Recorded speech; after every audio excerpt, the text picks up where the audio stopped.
சொல்லலாம், நான் இந்த ஒட்டகத்தை அறுத்து பலியிடுவதாக நேர்ச்சி செய்து விட்டேனே.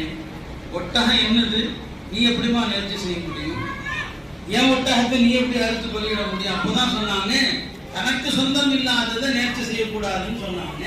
நாம் சொல்ல வந்தது, அந்த ஒட்டகம் எங்க நீங்க அனுப்பினாலும் அது நேராக மதீனாவுக்கு தான் வரும். அந்த ஒட்டகம் எதையுமே சாப்பிட வைக்கிறாங்க, ஒட்டகத்துக்கான தீனியை வைக்கிறாங்க. அது பிடிவாதமாக சாப்பிட மறுத்து அபூபக்கருடைய ஆட்சி காலத்துல ஒரு சில நாட்களில் இறந்து போனது. இதெல்லாம் பெருமானார் ஸல்லல்லாஹு அலைஹி வஸல்லம் அவர்கள் மீது அவர்கள் வளர்த்த, அவர்கள் மீது அன்பு கொண்ட ஒரு ஒட்டகத்தினுடைய நிலை என்று சொன்னா சஹாபா பெருமக்கள் எவ்வளவு நேசம் வச்சிருப்பாங்க.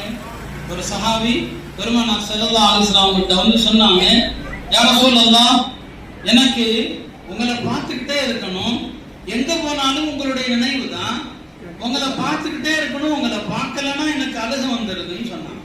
அப்ப நபி ஸல்லல்லாஹு சொன்னாங்க, இப்போ நான் இருக்கதானே செய்யறேன், உனக்கு என்ன பார்க்கணும்னு தோணா நீ வரலாமே, எதுக்காண்டி அழுகிறேன்னு கேட்டான். அப்போ அவர் சொன்னார், யார சொல்லலாம், இப்ப நீங்க இருக்கிறீங்களா, எப்போ உங்களை பார்க்கணும்னு தோணுதோ உடனே ஓடி வரணும், உங்களை பார்க்கிறோம், எனக்கு ஆகிரத்துடைய நினைவு தான் வருகிறது, மறுமையினுடைய நினைவு தான் வருகிறது.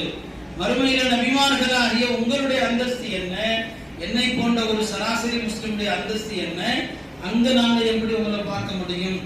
அப்பதான் அல்லாஹ் திருமறையில் இந்த ஆயத்தை இறக்குறான், வமன் யுத்திஇல்லாஹ வர்ரசூல் ஃபஉலாயிக மஅல்லதீன அன்அம அல்லாஹு அலைஹிம் மினன் நபிய்யீன் வஸ்ஸித்தீகீன் வஷ்ஷுஹதா வஸ்ஸாலிஹீன். யார் அல்லாஹ்வுக்கும் ரசூலுக்கும் கட்டுப்பட்டு வாழ்வாரோ அவர் நபிமார்களோடு எழுப்பப்படுவார் என்பது அந்த ஆயத்துடைய கருத்து.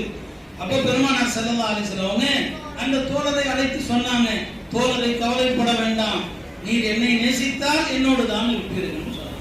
இந்த சஹாபா பெருமக்களுக்கு பெருமானார் ஸல்லல்லாஹு அலைஹி வஸல்லம் அவர்கள் மீது அளவு கடந்த நேசம் இருந்தது. ஒவ்வொரு சஹாபி